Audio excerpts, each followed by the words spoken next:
మనం చూస్తూనే ఉంటాం, కొంతమంది బాగా సన్నగా ఉంటారు. ఎంత తిన్నా బరువు పెరగకుండా ఏదో గాలొస్తే ఎగిరిపోయేలా ఉంటారు. అసలు అలాంటి వారు ఎందుకు బరువు పెరగట్లేదు అనేది ఒకసారి మనం చూసినట్లయితే దీనికి ప్రధానంగా 5 కారణాలు ఉండే అవకాశం ఉంటుంది. అందులో మొదటిది చాలా ఫాస్ట్ గా తినడం. అంటే తినడానికి వీళ్లు ఎక్కువ సమయం కేటాయించరు. అలాగే ఇష్టంగా కాకుండా ఏదో బలవంతంగా అయిష్టంగా గబగబా తినేసి వెళ్లిపోతుంటారు. ఇలా చేసినా బరువు పెరిగే అవకాశం తక్కువగా ఉంటుంది. అలాగే కొందరికి జన్యుపరమైన కారణాల వల్ల సన్నని శరీరం ఉంటుంది.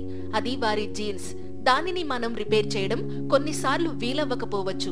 అలాగే కొందరు తినేది తక్కువ, చేసే శ్రమ ఎక్కువగా ఉంటుంది.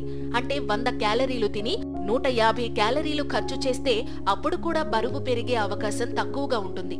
ఇంకా కొందరికి జీర్ణ సమస్యలు వెంటాడుతూ ఉంటాయి. ఇక అలాంటి వారికి తిన్న ఆహారం సరిగ్గా జీర్ణమవ్వదు. అలాంటి వాళ్లు కూడా బరువు పెరగకుండా ఉండే అవకాశం ఉంటుంది. ఇలా ఈ కారణాల వల్ల ఎంత ప్రయత్నించినా కొందరు బరువు పెరగకుండా సన్నగా ఉంటారు. ఇక ఇలాంటి వాళ్లకు లావవ్వడానికి పరిష్కారం లేదా అంటే కొన్ని స్పెషల్ టిప్స్ ఫాలో అవ్వడం వల్ల వీళ్లు కూడా బరువు పెరిగే అవకాశం ఉంటుంది.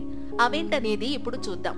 రోజు ఆహారంలో తినేదానికంటే 300 నుండి 500 అదనపు క్యాలరీలు తీసుకోండి.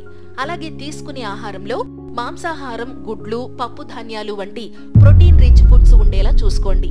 అలాగే ఖచ్చితంగా బియ్యం, గోధుమలు, బంగాళదుంపలు వంటి కార్బ్స్ కూడా పుష్కలంగా ఉండేలా చూసుకోండి. ఇంకా నట్స్, అవకాడో వంటివి స్నాక్స్ గా ఎంచుకోండి. ఒకేసారి ఎక్కువ తినలేకపోతే రోజుకు 5-6 సార్లు చిన్న చిన్న మీల్స్ తినండి. మరీ ముఖ్యంగా రోజుకు 7 నుండి 8 గంటలు నిద్రపోండి.